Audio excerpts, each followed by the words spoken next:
அதிமுக பொதுச் செயலாளர் என குறிப்பிட்டு எப்படி மனு தாக்கல் செய்ய முடியும் என்ற ஏபிஎஸ்க்கு உயர்நீதிமன்றம் கேள்வி எழுப்பியிருக்கிறது. அதிமுக பொதுச் செயலாளர் என குறிப்பிட்டு எப்படி மனு தாக்கல் செய்ய முடியும் என்ற ஏபிஎஸ்க்கு உயர்நீதிமன்றம் கேள்வி எழுப்பியிருக்கிறது. அண்மை செய்தி.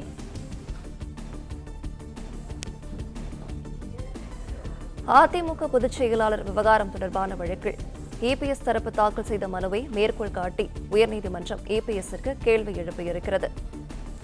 இது தொடர்பான விரிவான விவரங்களை வழங்குகிறார் நம்முடைய செய்தியாளர் ஆனந்த்குமார். வணக்கம். இது பற்றிய கூடுதல் விவரங்கள். வணக்கம்.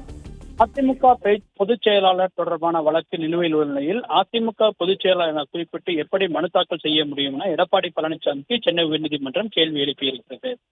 அதிமுக பொதுச் செயலாளராக எடப்பாடி பழனிசாமி அறிவிக்கப்பட்டதை எதிர்த்தும் பொதுக்குழு தீர்மானங்களை எதிர்த்தும் ஓ பன்னீர்செல்வம் மற்றும் மனோஜ் பாண்டியன், வைத்தியலிங்கம், கேசிடி பிரபாகர் உள்ளிட்டோர் சார்பில் சென்னை உயர்நீதிமன்றத்தில் வழக்குகள் தாக்கல் செய்யப்பட்டன.